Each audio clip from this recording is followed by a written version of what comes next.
Okay. Really proud of our team and getting a big road win for us, non-conference win against a good football team. Illinois is well coached, good players, good team, competed really hard. I thought our team showed a lot of grit, fighting through some of the adversity we had tonight, and continued to make plays offensively and found a way to get a couple stops there defensively late. I thought that our defense was playing really well. I thought one of the key plays of the game was the big post touchdown pass there to Langford when I felt like, man, we had a chance to maybe put them away, and they fought back, and then it was a good job by our guys closing the ball game out late. So all in all, it's a great win for us. Come on the road halfway across the country and get a good non-conference win. Steve, the first half was kind of like the Boise game in some ways, 5 yards, but just the 10 points, and then second half different. So what was the difference between half? Well, we had a lot of long fields. Again, felt like we were starting backed up quite a bit, and we were stubbing ourselves in our foot, on our own toes. We were shooting ourselves in the foot with just, penalties that we can fix. I think we can fix that kept pushing us back. We'd get big chunks of yards and then go backwards again. It was like 2 steps forward and 1 step back. So I think we can clean that up. A couple of the holdings, the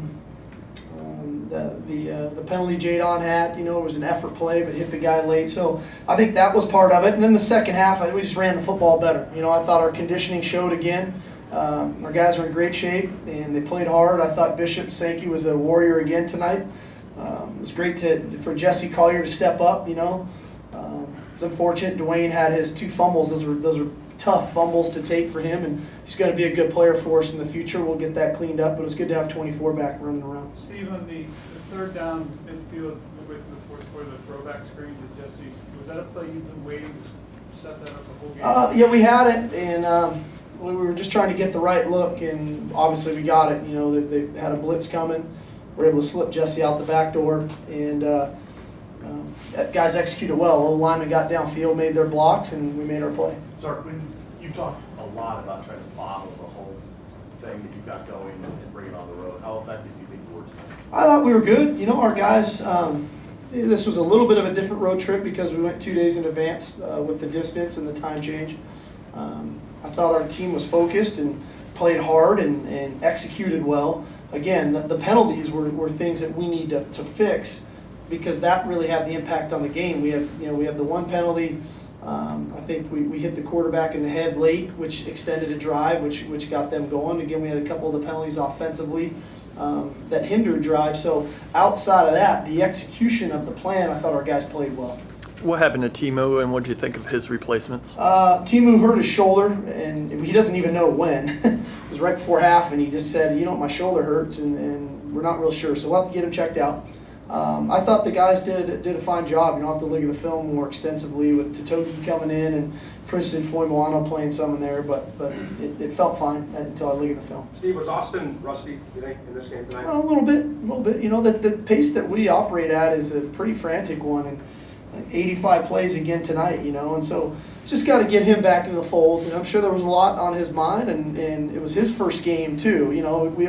We thought about the first game last week for all of our other kids. Well, this was his first one, and so there's things that he'll be able to take away from this game and improve upon for himself, which ultimately will make us a better team. Can you talk about the smaller defensive line that you went with at times tonight? Yeah, we did that quite a bit. They were going to a bunch of 4 and 5 wide receiver sets, and we just felt like we needed to try to generate a pass rush, which we had talked about a couple weeks ago after the Boise game, and we're able to do it. I think we had 4 sacks in the first half. I'm not sure exactly what we ended up with on the night, but all in all, I felt like we generated enough pressure. I think we can get better.